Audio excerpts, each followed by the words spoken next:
सुन रही हो ना मेरी बात? तुम माँ बनने वाली हो अनिका। डॉक्टर के ये शब्द सुनते ही 18 साल की अनिका की कमजोर आंखें एकदम से चौड़ी हो गईं। वो समझ नहीं पा रही थी कि वो आखिर प्रेग्नेंट कैसे हो सकती है। अभी तो उसकी शादी को 24 घंटे भी पूरे नहीं हुए थे और ना तो किसी लड़के ने आज तक उसे छुआ था। ऐसे में अनिका प्रेग्नेंट कैसे हो सकती है? जितनी शॉक्ड अनिका थी उतने ही शॉक्ड उसके पापा भी थे, जो वहीं डॉक्टर की कैबिन में खड़े मानो आने वाले तूफान को भांप रहे थे। तभी डॉक्टर ने गौतम से कहा, देखिए मिस्टर गौतम गुलेरिया, मैं समझ सकती हूँ कि आप दोनों इस वक्त बहुत परेशान होंगे, मगर आप लोग कोई भी फैसला लें उसके पहले मैं एक बात बता दूं कि प्रेगनेंसी 4 महीने पार हो चुकी है।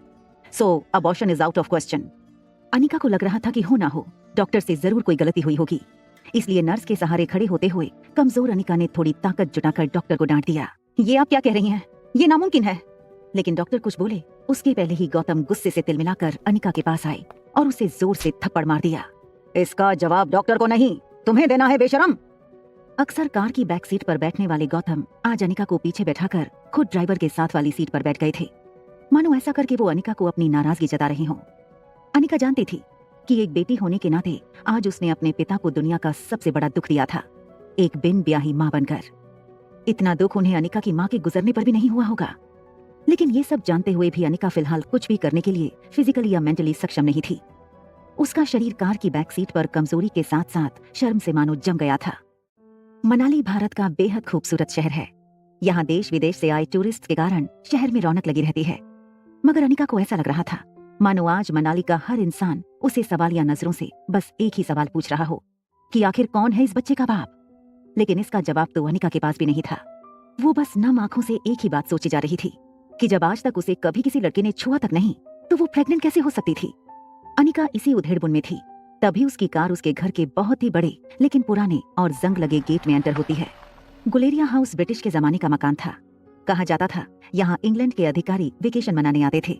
पुराने मगर शानदार एंटिक्स, बड़ा गार्डन और बीच में फव्वारा, लेकिन अच्छे से मेंटेन न करने की वजह से पिछले कुछ सालों से थोड़ा बंजर सा लगने लगा था।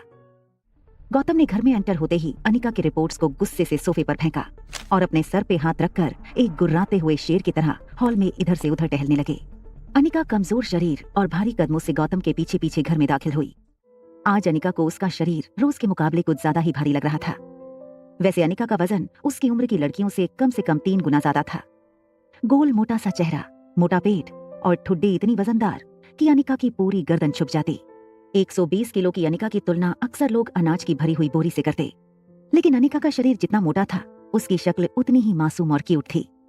चेहरे के दोनों तरफ एक एक रसगुल्ला लगाया हो वैसे नरम मुलायम सफेद गाल, ठंड की वजह से हमेशा लाल रहती उसकी नाक, और पूरे जहां की मासूमियत को समेट कर बनाई गई हो वैसी उसकी 2 आंखें। लेकिन आज तक किसी को उसका मासूम चेहरा नहीं दिखा था तो बस उसका शरीर, बेडोल और निराकार। बिन माँ की बच्ची अनिका को आज सबसे ज्यादा जरूरत थी तो उसके पापा के इमोशनल सपोर्ट की। इसलिए अनिका नम आंखों से गौतम की तरफ बढ़ी ही थी कि तभी गौतम भारी पहाड़ी आवाज में उस पर गरज पड़े, मुश्किल से एक मौका मिला था हमें।